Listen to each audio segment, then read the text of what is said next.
প্রিয় লিসেনার্স, আসসালামু আলাইকুম। Feel the real fear with us. হ্যাঁ প্রিয় লিসেনার্স, সত্যিকার ভয়ের অনুভূতি পেতে আফনান দ্য হরর ওয়ার্ল্ডের সাথেই থাকতে হবে। দেশ ও দেশের বাইরে যে যেখান থেকে আফনান দ্য হরর ওয়ার্ল্ডের আজকের হরর নাইট এপিসোডের 48তম আয়োজনের সাথে যুক্ত হচ্ছেন বা পরবর্তীতে হবেন, সকলকে জানাচ্ছি শুভেচ্ছা ও ভালোবাসা। আশা করি সবাই ভালো আছেন, সুস্থ আছেন। প্রিয় লিসেনার্স, আপনারা জেনে আনন্দিত হবেন, এবার 2025 সালের অমর 21শে বইমেলায় আফনান দ্য হরর ওয়ার্ল্ড থেকে দুটি বই প্রকাশিত হতে যাচ্ছে ইনশাল্লাহ। প্রথম যে বইটি বাজারে আসতে যাচ্ছে সেটি হরর থ্রিলার ধর্মী একটি বই। দারুণ রোমাঞ্চকর প্রতিটি মুহূর্ত সেই বইয়ের মধ্যে রয়েছে। এই বইটি এবারও প্রকাশিত হতে যাচ্ছে প্রান্ত প্রকাশন থেকে। প্রিয় লিসেনার্স, আমরা খুব তাড়াতাড়ি এই বইটির প্রি অর্ডার সংক্রান্ত লিঙ্কটি গ্রুপ, পেজ এবং আমাদের এই ইউটিউব চ্যানেলের কমিউনিটি পোস্টে জানিয়ে দেব। প্রিয় লিসেনার্স, আজকের এই এপিসোডে আমরা দুটি ঘটনা আপনাদের সামনে উপস্থাপন করব। প্রথম যে ঘটনাটি, এটি আমার নিজেরই সংগ্রহ করা, আর দ্বিতীয় ঘটনাটি আপনাদের সকলের প্রিয় মোহাম্মদ রবি ভাইয়ের পাঠানো। মোহাম্মদ রবি ভাইয়ের কথা নতুন করে আর বলার কিছু নেই। এই তো কয়েকদিন আগেই আমাদের উইন্টার হরর কার্নিভালের পুরো আয়োজনটা ছিল রবি ভাইয়ের পাঠানো ঘটনাগুলি নিয়ে। আর এই এপিসোডে ওনার একটি ঘটনা এখন আপনাদের সামনে উপস্থাপন করব। তবে প্রথম ঘটনাটি আমার নিজেরই সংগ্রহ করা এবং সেটি দিয়েই শুরু করতে যাচ্ছি। এই ঘটনাটি আমি যার কাছ থেকে সংগ্রহ করছি, উনি পেশায় একজন অ্যাডভোকেট। ওনার নাম হচ্ছে খায়রুল বাশার। ওনার বাড়ি ঝালকাঠি জেলার সদর উপজেলায়। আর উনি মূলত ঢাকার প্রাণকেন্দ্র এলিফ্যান্ট রোড বা বাংলা মোটর, এখানে যেই একটি নামকরা মার্কেট রয়েছে ইস্টার্ন প্লাজা, এটার নাম অনেকেই শুনেছেন। এই ইস্টার্ন প্লাজার কিন্তু দুটো অংশ রয়েছে। একটি অংশে অফিসিয়াল কার্যক্রম পরিচালিত হয়, বিভিন্ন অফিসগুলো সেখানে রয়েছে। আরেকটি অংশে মার্কেট বা দোকান রয়েছে আর কি। তো যেই অংশে অফিসিয়াল কার্যক্রম পরিচালিত হয়, যেগুলো বিভিন্ন অফিস ভাড়া নিয়েছে, তো সেখানে কিন্তু অনেক লয়াররাও তাদের চেম্বার খুলেছেন। মূলত এই খায়রুল বাশার ভাই একজন লয়ার। উনি আয়কর সংক্রান্ত কাজগুলো করে থাকেন। যেহেতু আমি নিজে সরকারি কর্মকর্তা, সরকারি নিয়ম অনুযায়ী আমাকেও আয়কর জমা দিতে হয়, আয়কর রিটার্ন দাখিল করতে হয়। তো এই কারণে মূলত খায়রুল বাশার ভাইয়ের কাছে আমি গিয়েছিলাম একটা রেফারেন্সে।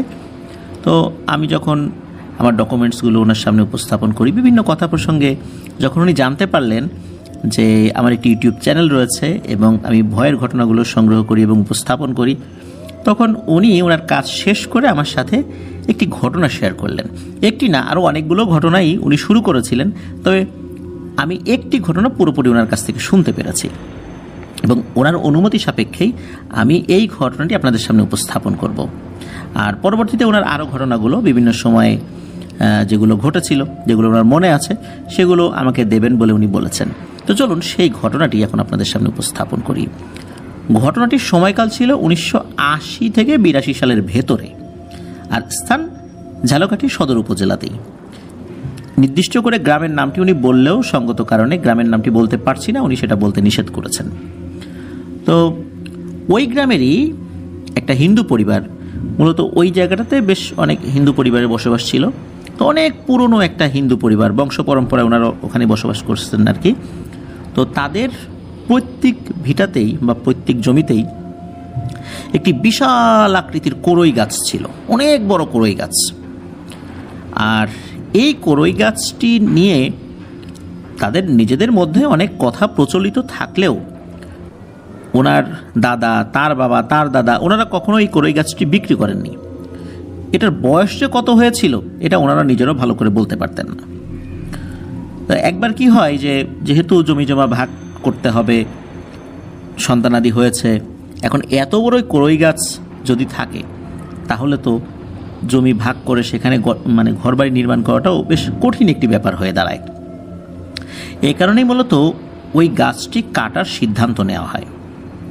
তো কাটার সিদ্ধান্ত নেয়ার পর যিনি বিক্রেতা, মানে যিনি এই গাছের মালিক, উনি স্বপ্নে দেখেন যে কোনো একটা অবয়ব এসে বলছে যে এই গাছে তো আমরা বহুদিন ধরে থাকি, তোর বাবা, তোর দাদা, তার বাবা, তার দাদা, এরাও কখনো কাটে নাই, তুই এই গাছটি কাটিস না। তখন উনি আবার স্বপ্নের ভিতর বলছে যে আসলে আমি তো নিরুপায়, এখন আমার সন্তানাদি হয়েছে, ওদেরও তো ঘর বাড়ি করতে হবে, এই জমি ছাড়া তো আমার কোনো জমি জমা নাই, এত বড় কড়ই গাছ, এই কড়ই গাছটা বিশাল জায়গা নিয়ে, এখন এই কড়ই গাছের নিচে তো ঘর বাড়ি করা যায় না, যদি অনেক সময় যেই মানে ঝড়ে যদি ডালপালা ভেঙে পড়ে তখন কি হবে, তখন তো আরও ক্ষতিগ্রস্ত হবে, ওরা প্রাণহানি হবে, তা আমি তো নিরুপায় হয়ে গেছি, আমার তো কাটতেই হবে। এরপরেও ওই অভাবটি বলে, না তোরা কাটিস না, তুই অন্য কোনো জায়গা কেন, পরেরটা আমরা দেখব। তো এরপরে ওই অভাবটা ঘুমের মধ্যেই, মানে স্বপ্নের মধ্যেই চলে যায়। কিন্তু উনি এই ব্যাপারটা আসলে অতটা অস্বাভাবিকভাবে নেন নাই, কারণ ওইখানে যে ভয়ের ঘটনা কখনো ঘটতো বা মারাত্মকভাবে কোনো ভয়ের ঘটনা ঘটেছে এমনটা কিন্তু ওনাদের কাছে কখনো ওইভাবে মনে হয়নি, যার ফলশ্রুতিতে বিষয়টা উনি ওইভাবে গুরুত্ব দেন নাই। আর যখন উনি বিক্রয় করার জন্য আলোচনা শুরু করেন, তখন ওই উপজেলারই আর একজন ব্যক্তি, উনিও হিন্দু ভদ্রলোক, উনি গাছ কেনাবেচা করেন আর কি, কোনো গাছ কেনেন, সেটা কাটেন, সমিলে নিয়ে যান, কাঠ আবার বিক্রি করেন, এটাই ছিল ওনার প্রফেশন, এবং এই কাজ করে উনি যথেষ্ট ধনীও হয়েছিলেন। তো উনি এই কড়ই গাছটা অনেক আগেই দেখেছিলেন, তো যখন শুনলেন যে এই গাছটা বিক্রি করা হবে তখন উনি মূলত এই গাছটি কিনে নেন। আর খায়রুল বাশার ভাই আমাকে বলেছিল যে ওই ৮০-৮২ সালের সময়ই এই গাছটা ১,০০,০০০ টাকায় বিক্রি করেছিল এই গাছটির মালিক। চিন্তা করতে পারেন ৮০-৮২ সালে ১,০০,০০০ টাকায় যে গাছ বিক্রি করা হয় সেটা কত বড় গাছ ছিল, কি পরিমাণ মোটা ছিল, তার ডালপালাগুলো কত বড় ছিল। তো এভাবেই গাছটি বিক্রি হয়ে যায়। এখন গাছ যিনি কিনেছেন উনিও রাতের বেলা স্বপ্ন দেখেন যে কেউ বলছে যে এই গাছে আমরা থাকি, তুই গাছটি কাটিস না, তুই অন্য গাছ কেন। তো উনি আবার এই সমস্ত বিষয় পাত্তা দিতেন না, কারণ উনি তো আসলে গাছেরই ব্যবসায়ী, কাঠের ব্যবসায়ী, উনি এইগুলা নিয়ে তো মাথা ঘামানোর সময় ওনার নাই। তো উনি এটা দেখেছেন, ওইটাও মাথা থেকে ঝেড়ে ফেলেছেন, ওই একবারই দেখেছেন। তো উনি কি করেছেন, ওনার যেই রেগুলার যারা শ্রমিক ছিল তাদেরকে নিয়ে গাছ কাটতে গেছেন। এত বড় গাছগুলো সাধারণত কি করে, ওই একদম উপর থেকে কাটতে হয়, ডালপালাগুলো কেটে দড়ি দিয়ে আস্তে আস্তে আস্তে আস্তে বেঁধে বেঁধে একটা নির্দিষ্ট প্রক্রিয়ায় নামাতে হয়। আর ওই গাছটা কাটার জন্য মানে বেশ অনেক মানুষেরই প্রয়োজন ছিল। তো উনি প্রথমে গাছ কাটতে গিয়েছেন, গাছ কাটতে যাওয়ার পর ওই উপরের দিকে যখন শ্রমিকরা উঠেছেন, ওঠার পর কোনো কিছু একটা দেখে ভয় পেয়েছে ওনারা, দ্রুত নেমে এসে বলছে যে গাছ আমরা কাটতে পারবো না, উপরে ভয় আছে, কি যেন একটা দেখলাম। তখন উনি যিনি মানে কিনেছেন আর কি গাছটা, তো উনি বলছেন আরে ও কিছু না, ওট উপরে। তো ওরা আর ওঠে না। এদিকে মুখে মুখে অন্যান্য শ্রমিকদের কাছে তারা বলে ফেলছেন যে এরকম ঘটনা, উপরে উঠলে ভয় লাগে। আর যারা উঠেছিলেন তারা কিন্তু একদম উপরে উঠে ডাল কাটতে খুবই সিদ্ধহস্ত। তো ওনারা যেহেতু এই বিষয়গুলো বলেছেন, অন্য শ্রমিকরাও বলছে যে গাছ আর কাটবো না আমরা এটা। এখন এই যিনি কিনেছেন উনি কি করবেন, উনি তো ইতোমধ্যে সব টাকা দিয়ে ফেলেছেন গাছের মালিককে। আর এরপরে উনি নতুন করে কিছু শ্রমিক আনার পরিকল্পনা করলেন এবং পরের দিন আনলেনও। তো শ্রমিকরা যখন এসেছে, পরের দিনও তারা যখন ওই গাছে উঠে গাছ কাটবে, তখন তারাও কোনো একটা কিছু দেখে, অভাব দেখে ভয় পেয়েছে দিনের বেলাতেই। তারা বলেছে গাছ কাটতে পারবো না। এখন কি করণীয়? তৃতীয় দিন এসে এই যে যিনি বিক্রেতা, উনি সত্যিই গাছটা কেটে ফেলেছেন। কারণ হলো ওই দিন উনি 2 থেকে 250 লোক নিয়ে এসেছেন।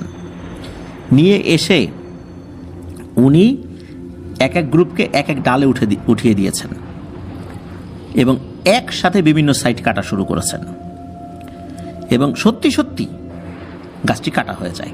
ওই দিনই উনি গাছ শুধু কেটেছেন বিষয়টা এরকম না, গাছের গুড়ি সহ উপড়ে ফেলেছেন একদিনেই উনি এই কাজটা করতে সক্ষম হয়েছেন, এতগুলো লোক লাগিয়েছেন আর কি। আর এতক্ষণ পর্যন্ত বিষয় যেগুলো হয়েছে তা এই ধরনের ভয়ের ঘটনার ক্ষেত্রে অনেক স্বাভাবিকই বলতে হবে, যে গাছ কাটার আগে স্বপ্নে কেউ দেখে, এটা তো আমরা বিভিন্ন সময় শুনেছি। এইবার যে বিষয়টা বলবো এটা খুবই ব্যতিক্রম একটি ব্যাপার। গাছের গুড়ি যখন উপড়ে ফেলা হয় তখন দেখা যায় যে ওখানে ধবধবে সাদা দুটি ধুতি পড়ে আছে, আর দুটো স্বর্ণের পাত্র, একটা পাত্রের মধ্যে সিঁদুর আর একটা পাত্রের মধ্যে আলতা বা এই টাইপের কোনো জিনিস রাখা। অথচ এই জিনিসগুলো একদম গাছের গুড়ির নিচে মাটির ভেতরে ছিল। গাছের গুড়ি উপড়ে ফেলার পর এই জিনিসটা দেখা গিয়েছে। তো এটা দেখার পর কি হয়েছে, কেউ তো ভয় আর নামে না, সবাই দূরে সরে চলে গিয়েছে। তো যখন দূরে সরে চলে গিয়েছে, দুজন শ্রমিক এরা কি করেছে, এরা সাহস করে ওই জিনিসটা ধরার জন্য নেমেছে। কারণ অন্যরা তো ভয় পেয়েছে, কারণ আগের 2 দিনে তো বিভিন্ন ঘটনা ঘটেছে, তারা তো জানতো। এখন ওই দুইজন নেমে ওই জিনিসটা ধরার চেষ্টা করেছে, আর ধরার চেষ্টা করার সাথে সাথে ওনারা অজ্ঞান হয়ে যায়। আর যিনি গাছ কিনেছেন উনি কাছাকাছি ছিল, উনি আবার কি করেছে, ওই গর্তের মধ্যে নেমেছে।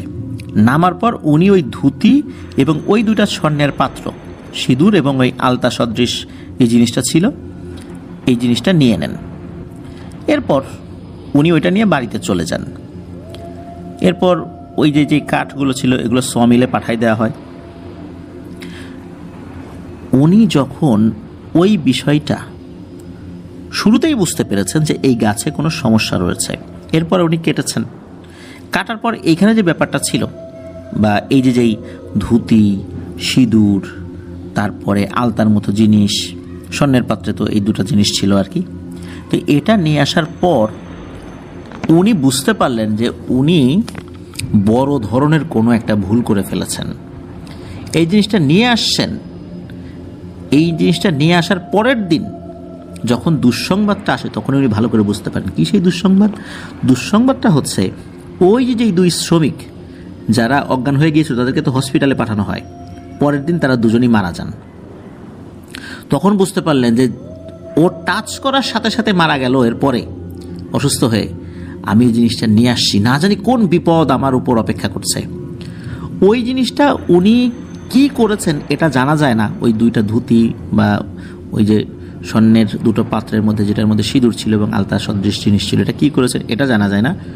উনি কি করেছেন, ওনার ব্যবসা অন্যকে বুঝিয়ে দিয়ে, ওনার এক আত্মীয়কে বুঝিয়ে দিয়ে উনি ওনার স্ত্রী এবং ওনার সন্তানাদি সহ কয়েকদিনের মধ্যেই বিদেশে চলে যান। এক্স্যাক্ট কোন দেশে গিয়েছিলেন এটা জানতে পারেন নাই খায়রুল বাশার ভাই। তো বিদেশে চলে যাওয়ার অল্প কিছুদিনের মধ্যেই দেশে খবর আসে যে যিনি এই গাছটি ক্রয় করেছিলেন, কেটেছিলেন, সপরিবারে ওনারা মারা গিয়েছেন। তবে একসাথে মারা গিয়েছেন বিষয়টা এরকম না, প্রথমে ওনার সন্তানগুলো মৃত্যুবরণ করা শুরু করে। অদ্ভুত বিষয় হলো প্রত্যেকেরই রক্ত বমি ওঠা শুরু হয়, আর যার একবার রক্ত বমি ওঠা শুরু করেছে মাত্র 1 দিনের ভিতরেই সে মারা গিয়েছে। ওই পরিবারের সদস্যদের রক্ত বমি ওঠা মানেই হচ্ছে মৃত্যু নিশ্চিত। এইভাবে ওনার সব সন্তানরা মারা যান, এরপর ওনার স্ত্রী মারা যান, সর্বশেষ উনিও মারা যান। তবে এই ঘটনার সবচেয়ে অদ্ভুত বিষয় হচ্ছে এই গাছের যিনি বিক্রেতা, মানে মূল মালিক যিনি ছিলেন, তার কিন্তু কিচ্ছু হয় নাই, তারও কিচ্ছু হয় না, তার সন্তানাদেরও কিচ্ছু হয় নাই, তার বংশধররা এখনো কিন্তু ভালো আছে। কিন্তু যিনি কিনেছিলেন আর এই যে ধুতি, সিঁদুর এবং আলতা সদৃশ যিনি যারা টাচ করেছিলেন তারাই শেষ হয়ে গেছে। বিশেষ করে 2জন শ্রমিক তারা তো মারা গেল পরের দিনই। আর উনি যেহেতু নিয়ে আসছিলেন, উনি ওনার পরিবার সহ ধ্বংস হয়ে গিয়েছেন একদমই। তো যিনি বিক্রয় করলেন, যিনি কিনলেন এই গাছ, দুজনেই হিন্দু ধর্মাবলম্বী। মূলত জানা যায় যে ওই গাছে হিন্দু ধর্মাবলম্বী জিনেরা পরিবার নিয়ে বসবাস করত বহু বছর ধরে, বংশ পরম্পরায়। এই জন্য এই গাছটি বিক্রি করতে নিষেধ করা হয়েছিল। যেহেতু উনি নিরুপায় ছিলেন, হয়তোবা ক্রেতাকে ক্রেতার কোনো সমস্যা হয় নাই বা ওই জিনেরা তাকে ক্ষমা করে দিয়েছে, কিন্তু বিক্রেতা তাকে 2 বার সতর্ক করার পরও সে যখন কয়েকশো লোক নিয়ে হাজির হলো, গাছটা কেটেও ফেললো, এরপরে যখন ওই গাছের গুড়ির নিচে ওই জিনিসটা দেখলো, তারপর উনি আবার এটা নিয়েও চলে গিয়েছেন। ওনার উচিত ছিল ওই জিনিসটা মাটি দিয়ে ঢেকে দেয়া, কিন্তু উনি সেটা করেন নাই। কিন্তু উনি যে এগুলো কার কাছে দিয়েছেন, কি হয়েছে, এটার আর কোনো সন্ধান পাওয়া যায়নি। এটি ছিল ঘটনা। প্রিয় লিসেনার্স, এরকম ঘটনা কিন্তু অনেক শুনতে পাওয়া যায়, তবে এই ঘটনার মধ্যে যে ছোট ছোট কয়েকটি ব্যাপার ছিল, এটা কিন্তু আমার কাছে একদম নতুন লেগেছে, যেটা আমি আগে কখনো শুনি নাই। ধন্যবাদ জানাচ্ছি অ্যাডভোকেট খায়রুল বাশার ভাইকে। আশা করছি ওনার কাছ থেকে আরও ঘটনা ইনশাল্লাহ পাবো এবং সেগুলো ইনশাল্লাহ আপনাদের সামনে পর্যায়ক্রমে উপস্থাপন করব। আর ওনার কাছ থেকে ঘটনাগুলো আমার নিজেকে সংগ্রহ করতে হবে, যেহেতু ওনার সাথে সরাসরি আমার দেখা সাক্ষাৎ হয়। এই জন্য ইনশাল্লাহ ওনার কাছ থেকে আমি চেষ্টা করব অন্যান্য ঘটনাগুলো যেন সংগ্রহ করে আপনাদের সামনে উপস্থাপন করতে পারি। প্রিয় লিসেনার্স, চলে যাব আমাদের এবারের হরর নাইট এপিসোডের আজকের আয়োজনের দ্বিতীয় এবং শেষ ঘটনায়।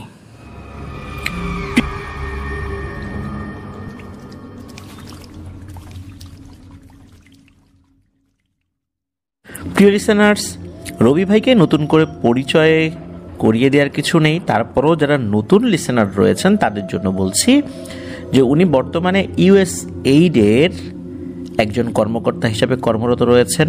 এই মুহূর্তে যদিও বা উনি মধুখালীতে একটি প্রজেক্টের দায়িত্বে রয়েছেন, তবে প্রজেক্টের কাজে বাংলাদেশের বিভিন্ন জায়গাতেই উনি গিয়েছেন। তো উনি যখন বেশ কিছুদিন আগে গাজীপুরে গিয়েছিলেন, গাজীপুরের ভাদাম নামক একটা স্থানে, সেখানে মূলত ড্রেনেজ সিস্টেম নিয়ে একটি প্রজেক্ট ছিল, মূলত সেটির কারণে ওখানে গিয়েছিলেন। তো ওখানে যাওয়ার পর বেশ বয়স্ক বলতে কি মধ্য বয়সীও না, একটু তার থেকেও বেশি বয়স হবে আর কি, 55-60 বছর এরকম একজন ব্যক্তি, তার নাম হচ্ছে মোহাম্মদ আব্দুস সামাদ। এই আব্দুস সামাদ উনি ওনার তরুণ বয়স থেকেই বেশ সাহসী একজন মানুষ, এবং ওই বয়স থেকেই উনি অনেক গভীর ড্রেনের মধ্যে নেমেও অনেক জটিল জটিল কাজ সমাধান করেছেন, যেখানে কেউ নামতে ভয় পায়। কারণ হচ্ছে ড্রেনেজ সিস্টেমের মধ্যে কিন্তু খুব ভয়ঙ্কর ধরনের ঘটনাও ঘটতে পারে। কারণ হলো ওই জায়গাগুলো খুব বিষাক্ত হয়ে থাকে, দূষিত পানি, ময়লা, আবর্জনা সেখানে থাকে। তো দেখা যাচ্ছে যে সেখানে অক্সিজেন নিয়ে গেলেও বিভিন্ন ধরনের বিপদ আপদ হতে পারে। তারপরে অনেক সময় ড্রেনেজ ব্যবস্থার মধ্যে প্রচণ্ড পরিমাণ পানির প্রেশারও থাকতে পারে। সেই পানির প্রেশারেও কিন্তু ওনাদের যোগাযোগ ব্যবস্থা বা অক্সিজেন সাপ্লাই থেকে শুরু করে বিভিন্ন বিষয়গুলো ধ্বংস হয়ে যেতে পারে। এছাড়া যদি কখনো কোনো একটা সরু গলির মধ্যে ওনারা পানির প্রেশারে চলে যান, তাহলে তো মৃত্যু নিশ্চিত। এরকম ঝুঁকি নিয়ে কিন্তু ওনাদেরকে কাজ করতে হয়। তো ওনার সাথে যখন কথা হচ্ছিল রবি ভাইয়ের, তখন রবি ভাই এই আব্দুস সামাদ চাচাকে ওনার সাথে কোনো ভয়ের ঘটনা ঘটেছে কিনা এই বিষয়ে প্রশ্ন করলে উনি একটি ঘটনা শেয়ার করেছিলেন, যে ওনার জীবনে একটি ভয়ঙ্কর ঘটনা রয়েছে। তো সেই ঘটনাটি যখন শেয়ার করেন, তখন রবি ভাইয়ের কাছে যেমন অদ্ভুত লেগেছে, আর এটা শোনার পর আমাদের কাছে অদ্ভুত লেগেছে। চলুন সেই ঘটনাটি এখন শুরু করি। ঘটনাটি ঘটেছিল 2005 সালে। 2005 সালে গাজীপুর মিউনিসিপ্যালিটি যেটা, তখন ওখান থেকে ওনার কাছে একটি খবর আসে যে এই চেরাগালির এখানে, যে গাজীপুর এই যে টঙ্গী চেরাগালি যে জায়গাটা রয়েছে, ওইখানে একটা জায়গায় পানি আটকে গেছে ড্রেনের মধ্যে, কোনোভাবেই সেটা সমাধান হচ্ছে না। তো এটা পরিষ্কার করতে হবে। মূলত এই তথ্যটা ওনার কাছে আসে হচ্ছে রাতের বেলা। তো রাতের বেলা ওই সময় তো আর যেতে পারেন নাই, সকাল সকালই উনি সহ ওনার আরও 2 জন সহকর্মী নিয়ে সেখানে চলে যান। যাওয়ার পর ওই সাইটটা স্থানীয় যারা প্রশাসনের লোক ছিলেন তাদের সহযোগিতায় একটা সাইট আটকানো হয়, যাতে যানবাহন না চলাচল করে। এরপর ওনাদের যে প্রয়োজনীয় জিনিস, অক্সিজেন সিলিন্ডার, আর অক্সিজেন সিলিন্ডার বলতে কি ওনারা মুখে মাস্ক পরে নেন অক্সিজেনের জন্য, আর উপরে একটা মেশিন চলে, ওই মেশিন থেকে অক্সিজেন সাপ্লাই হতে থাকে। যদি কোনো কারণে ওই মেশিন বন্ধ হয়ে যায়, অথবা কোনো কারণে ওইটার পাইপ যদি নষ্ট হয়ে যায় বা ছিঁড়ে যায়, তাহলে কিন্তু ভয়ঙ্কর বিপদ।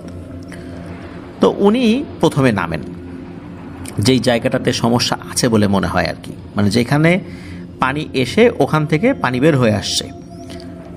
তো ওই জায়গাতে উনি যখন নামেন, ওই জায়গাগুলো সাধারণত যেখানে ম্যানহোল থাকে, ম্যানহোলে যে ঢাকনা থাকে, ওই বরাবর নিচে কিন্তু একটা ক্লোজার থাকে। ক্লোজারে দেখা যাচ্ছে যে বিভিন্ন পাশ থেকে পানি আসতে থাকে, মাঝখানে একটা চারকোনা কিউবের মতো করে একটা জায়গা করা থাকে। ওই জায়গার ওই প্লেসটাতে মূলত লোহার শিক দিয়ে তৈরি একটা ঢাকনা থাকে। তো যারা এটা দেখেছেন তারা বুঝতে পারবেন আর কি। তো উনি জানতেন যে এই জায়গায় অনেক সময় দিক থেকে পানি এসে বিভিন্ন পলিথিন বা এই টাইপের কোনো জিনিস এসে যদি ওই ক্লোজারের ঢাকনার উপরে পড়ে তখন পানি আটকে যায়।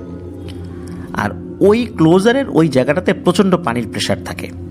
যেহেতু এটা খুবই ব্যস্ততম এলাকা, ইন্ডাস্ট্রিয়াল এলাকাও বটে, যার কারণে ওখানে প্রতিনিয়ত প্রচুর পানির ব্যবহার হয়। আর এই কারণে পানির প্রেশার যেমন থাকে, বিভিন্ন ধরনের পলিথিন জাতীয় ময়লা আবর্জনাও ওই জায়গায় এসে জমা হওয়াটাই স্বাভাবিক। তো উনি ওই জায়গায় নেমেছেন। নামার পর প্রচণ্ড পানির প্রেশারে উনি ওই ক্লোজার পর্যন্ত পৌঁছাতে পারছিলেন না। উনি নামার চেষ্টা করলো, ব্যর্থ হয়ে আবারও চলে আসেন আর কি। কিন্তু যেতে তো হবেই, না হলে তো পানি ওভারফ্লো হয়ে যাচ্ছে উপর দিয়ে। এরপর উনি আরেকটু শক্তি সঞ্চয় করে আল্লাহর নাম নিয়ে আবারও ডুব দেন। এবারে উনি কষ্ট করে ওই ক্লোজার পর্যন্ত পৌঁছে যান। তো ক্লোজার পর্যন্ত যখন পৌঁছেছেন, পৌঁছানোর পর উনি ওই ক্লোজারের উপর যখন হাত দেন তখন উনি বুঝতে পারেন বেশ মোটা আকারের একটা রেক্সিন জাতীয় জিনিস ওইটার উপরে পড়েছে এবং আটকে গেছে ওখানে, যার ফলশ্রুতিতে ওই ক্লোজারের ওই ঢাকনা দিয়ে পানি পাস হতে পারছে না। উনি কি করেছেন, এক হাত দিয়ে ওই রেক্সিনটা যখন সরিয়েছেন, সরানোর সাথে সাথে খপ করে ওনার হাত যেন টেনে ধরেছে। মনে হলো একটা মানুষের মতো হাত, কিন্তু আঙ্গুল মনে হচ্ছে দুইটা। উনি আবার কি করেছেন, ভয় পান নাই। উনি সাহস করে ওই রেক্সিনটা উনি ওনার পায়ের এক পাশে রেখে ওনার অন্য হাত দিয়ে খপ করে ওই হাতটা ধরেছেন, যেই হাতটা ওনার হাতের উপর চেপে ধরেছে। তো যখনই ধরেছে তখন উনি ফিল করেন যে এই হাতটা খুব লিকলিকে ছোট একটা হাত, এবং হাতে আঁশ থাকে না, মানুষ মাছের আঁশ যখন মানুষ হাত দেয় মাছের গায়ের উপর, তখন কিন্তু একটা আঁশ জাতীয় জিনিস আমরা অনুভব করি। এমনি তো থাকে আঁশ, এটা আমরা দেখেছি, কিন্তু হাত দিলে কিরকম অনুভূতি হয়। উনি বুঝতে পারেন যে বেশ বড় বড় আঁশ রয়েছে তার হাতে। এরপর উনি ভয় পেয়ে ওই হাতটা ছেড়ে দেন, আর ওনার পায়ের একটা পাশে চাপ দিয়ে যেই রেক্সিনটা রেখেছিলেন ওইটা আবার ধরে দ্রুত উপর দিকে উঠে আসেন। উনি ভাবছেন হয়তোবা তার পা ধরে নিচে হ্যাঁচকা টান দেয় কিনা, কিন্তু না, সেটা আর হয়নি। উনি দ্রুত উপরে উঠে আসেন। উপরে উঠে আসার পর উনি ওই রেক্সিনটা তোলেন। বেশ বড় ভারী একটা রেক্সিন ছিল সেটা, যার কারণে এরকমটা হয়েছিল আর কি। আর যেহেতু এখন পানি ক্লিয়ার হবে আস্তে আস্তে, তো উনি যখন উঠেছেন, ওঠার পর 1 ঘন্টার মতো ওনারা সবাই ওয়েট করেছেন। 1 ঘন্টার মধ্যে মোটামুটি পানির প্রবাহ একদম স্বাভাবিক হয়ে যায়। যখন পানির প্রবাহ স্বাভাবিক হয়ে যায় তখন ড্রেনেজের যে লাইনগুলো সেগুলো ক্লিয়ার হয়ে যায়, পানিও নিচে নেমে আসে। এরপর ওখানে অন্য কোনো জায়গায় আরও কিছু আটকে আছে কিনা সেই জিনিসগুলো কিন্তু পরখ করা জরুরি। শুধু এইটা করলে যে সমস্যার সমাধান হয়ে গেল বিষয়টা এরকম না। পানি নেমে গেলে তখন আরও কিছু কাজ থেকে যায়। তখন উনি আর একা নামেন নাই, ওনার সাথে আরেকজন সহযোগীকে নিয়ে নেমেছেন।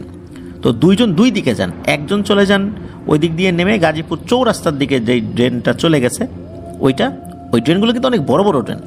আর আরেকজনকে বলেন যে ওই চেরাগালির মোড় যেদিকে, ওই দিকটাতে যে ড্রেনটা চলে গেছে ওই দিকে যেতে। তো ড্রেন যখন নিচ দিকে করা হয় তখন কিছু জায়গায় একটু পাটাতনের মতো করা হয়, যাতে করে যারা ড্রেনেজ সিস্টেমটা ক্লিন রাখবেন, যে পরিচ্ছন্নতা কর্মীরা, তো ওনারা যেন ওনাদের কাজের সুবিধা পেতে পারেন, এই জন্য এটা করা হয়। তো উনি মূলত একটা পাটাতনের উপর ওঠেন। ইতিমধ্যে পানি আরও কমে গেছে। এরপর উনি হাতে একটা টর্চ লাইট নিয়ে আগাতে থাকেন সামনের দিকে। অক্সিজেন কিন্তু রয়েছে সবার কাছেই, কারণ নিচে তো অনেক গ্যাস, ওখানে তো এই উপরের অক্সিজেন বা বাতাসগুলো ওইভাবে কাজ করে না, তো নিচেও তো অন্ধকার, ঘুটঘুটে অন্ধকার। তো উনি যাচ্ছেন টর্চ লাইট মারতে মারতে, হঠাৎ করে একটা জায়গায় খটাং করে একটা আওয়াজ হলো মনে হইল। তো উনি সাথে সাথে যেদিক থেকে আওয়াজ আসছে ওই দিকে টর্চ লাইট মারেন, আর সাথে সাথে দেখতে পান এক ভয়ঙ্কর দৃশ্য। উনি দেখতে পান যে একটা ছোট অবয়ব, একটা বাচ্চার মতো অবয়ব আর কি, কালো কুচকুচে, মাথাটা দেখা যাচ্ছে কিন্তু এটার চোখ, মুখ, কান, নাক কিচ্ছু বোঝা যাচ্ছে না। মনে হচ্ছে একটা বাতাবি লেবু যেরকম হয় ওই রকম, একটা বলের মতো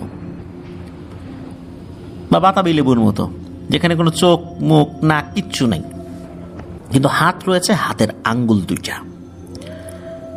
তখন উনি আরও একটা বিষয় দেখতে পান যে যখনই উনি টর্চ লাইট মেরেছেন, মারার সাথে সাথে ওই অবয়বটা মনে হলো যে কি একটা খাচ্ছিল ছিঁড়ে ছিঁড়ে, সাথে সাথে একটা দৌড় দিল, এবং দৌড়টা এমন ছিল টিকটিকি কিভাবে দৌড় দেয় ওইভাবে, চার হাত পায়ে ভর করে ড্রেনেজের আর একটা লাইন ছিল তার মধ্যে ঢুকে গেল।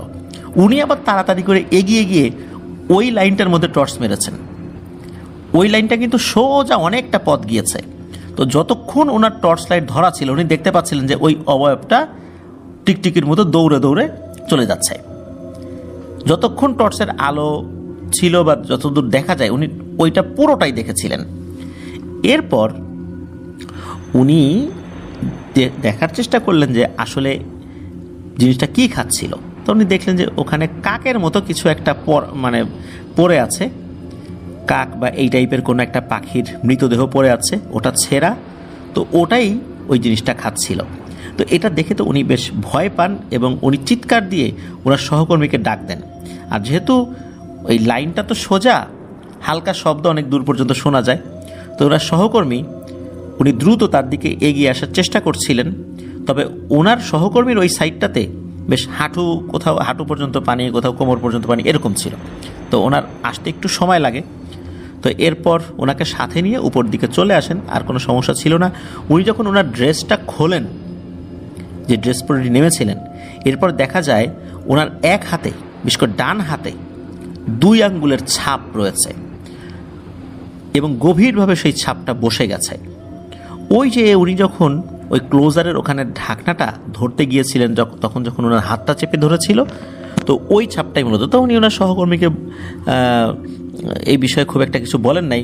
তার অবশ্য জিজ্ঞেস করেছিল হাতের ওখানে কি হয়েছে, উনি বলেন না কিছু নাই, তো চাপটা লাগছে আর কি। তো উনি এই বিষয়টা এভাবেই এড়িয়ে যান। তো এরপর উনি এক হুজুরের সাথে দেখা করেন, গাজীপুরে এক হুজুরের সাথে, ওই দিনই আর কি সন্ধ্যার পরে। তো হুজুরের কাছে যখন বিষয়টা বলেন, তখন হুজুর বলেন যে জিনদের মধ্যে অসংখ্য শ্রেণী রয়েছে, এর মধ্যে এক শ্রেণীর জিন রয়েছে যারা সবসময় দৃশ্যমানই থাকে, ওরা অদৃশ্য হয় না। আর এই শ্রেণীর জিনেরা সবসময় অন্ধকারে থাকে, ওরা মানুষের সামনে আসতে চায় না, মানুষের সামনে আসলে ওরা পালিয়ে যায়। তবে ওরা মানুষকে পোজেস করতে পারে না, মানুষের উপর আসর করতে পারে না, এমনকি ওদেরকে হাজিরও করা যায় না, কারণ ওরা তো মানুষের উপর আসর করে নাই, হাজির করবে কিভাবে। আর এরা খুবই নিম্ন শ্রেণীর জিন, এদের শরীরের শক্তিও কম, এরা মানুষকে শুধু সামনে পেলে আক্রমণ করতে পারে, এছাড়া অন্য কোনোভাবে আক্রমণ করতে পারে না।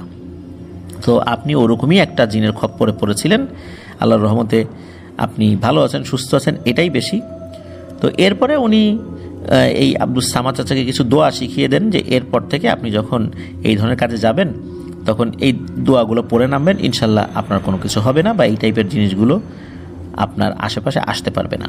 তো আব্দুস সামাদ চাচা এখনও সেই আমলগুলো করে যাচ্ছেন।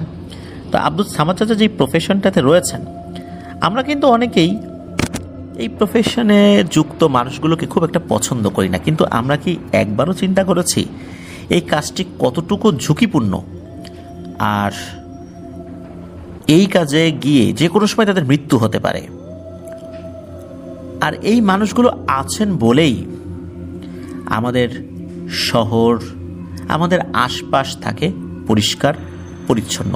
আমরা যদিও বা তাদেরকে পরিচ্ছন্নতা কর্মী বলি, কিন্তু তাদের আসলে বলা উচিত পরিবেশ কর্মী, যদিও বা তারাও তাদের তরফ থেকে দাবি করছেন তাদেরকে পরিবেশ কর্মী হিসেবে স্বীকৃতি দেওয়ার জন্য। আমরাও মনে করি যে তাদেরকে আসলে পরিচ্ছন্নতা কর্মী না বলে পরিবেশ কর্মী বলা উচিত, কারণ তাদের মাধ্যম দিয়েই কিন্তু এই শহর, আমাদের আশপাশ রয়েছে পরিষ্কার পরিচ্ছন্ন। প্রিয় লিসেনার্স, আমাদের পাঠ্যপুস্তক থেকে কিন্তু অনেক কবিতাই হারিয়ে গেছে, যে কবিতাগুলো আমাদেরকে নীতি নৈতিকতা শিক্ষা দিত। তেমন একটি কবিতা সত্যেন্দ্রনাথ দত্তের মেথর কবিতাটি, যে কবিতাতে কিন্তু এই পরিবেশ কর্মীদের উদ্দেশ্যে অনেক কথাই বলা হয়েছে। মূলত সেই কথাগুলো বলা হয়েছে আমরা যারা নিজেদেরকে সভ্য সমাজের লোক দাবি করি তাদেরকে শিক্ষা দেওয়ার জন্য। সেই কবিতায় কিন্তু লেখা রয়েছে, কে বলে তোমারে বন্ধু অস্পৃশ্য অসুচি, সুচিতা ফিরিছে সদা তোমারই পেছনে, তুমি আছো গৃহবাসে তাই আছে রুচি, নইলে মানুষ বুঝি ফিরে যেত বনে। প্রিয় লিসেনার্স, যারা এই কাজগুলো করছেন তারা আমাদের আশপাশ পরিষ্কার রাখছেন বলেই তো আমরা সুন্দর করে চলতে পারছি। আপনি একবার ভাবুন, আমাদের বাড়িতে বা আমাদের আশপাশ যারা পরিষ্কার পরিচ্ছন্ন রাখছেন তারা যদি একদিনের জন্য সেটা করা বন্ধ করেন, আমরা বাইরে বের হতে পারবো? আমাদের আশপাশে যে ডাস্টবিনগুলো রয়েছে এগুলো যদি একদিনের জন্য পরিষ্কার পরিচ্ছন্ন কর্মীরা বা পরিবেশ কর্মীরা এই ময়লাগুলো নিয়ে বন্ধ রাখেন, আমরা রাস্তায় নামতে পারবো? কিন্তু দিন শেষে তাদেরকে দেখেই আমরা কিন্তু নাক ছিটকাই। এটা কি আসলে আমাদের করা উচিত? নিশ্চয়ই করা উচিত নয়, কারণ তারা আছে বলে আমরা এই ঘরে থাকতে পারছি, না হলে এই ঘর আমাদের থাকার অযোগ্য হয়ে যেত। আজকের এই এপিসোডটি সকল পরিবেশ কর্মীর উদ্দেশ্যে উৎসর্গ করলাম, যারা আমাদের আশপাশ পরিষ্কার রেখে আমাদের এই শহর, আমাদের এই গ্রামকে রেখেছেন বাসযোগ্য। প্রিয় লিসেনার্স, আজকের এপিসোড এ পর্যন্তই। ইনশাল্লাহ আসছে বৃহস্পতিবার আপনাদের পাঠানো ঘটনাবলী নিয়ে 133তম এপিসোড নিয়ে ইনশাল্লাহ হাজির হব। এছাড়া এইবার যেই ফ্রাইডে আসতে যাচ্ছে সেই ফ্রাইডেতে কিন্তু দারুণ একটি স্পেশাল এপিসোড হতে যাচ্ছে। আশা করছি এবার স্পেশাল এপিসোডে ভিন্ন ধর্মী কিছু চমক আপনাদের জন্য নিয়ে আসতে সক্ষম হব ইনশাল্লাহ। সবাই ভালো থাকবেন, সুস্থ থাকবেন, আমার জন্য দোয়া করবেন, আমার পরিবারের জন্য দোয়া করবেন, আপনাদের জন্য দোয়া রইল, আপনাদের পরিবারের প্রত্যেকের জন্য দোয়া রইল। মহান আল্লাহ সুবহানাহু ওয়া তাআলা আমাদেরকে ভালো রাখুন, সুস্থ রাখুন, নিরাপদে রাখুন, আফনান দ্য ওয়ার্ল্ডের সাথে রাখুন। আসসালামু আলাইকুম। প্রিয় লিসেনার,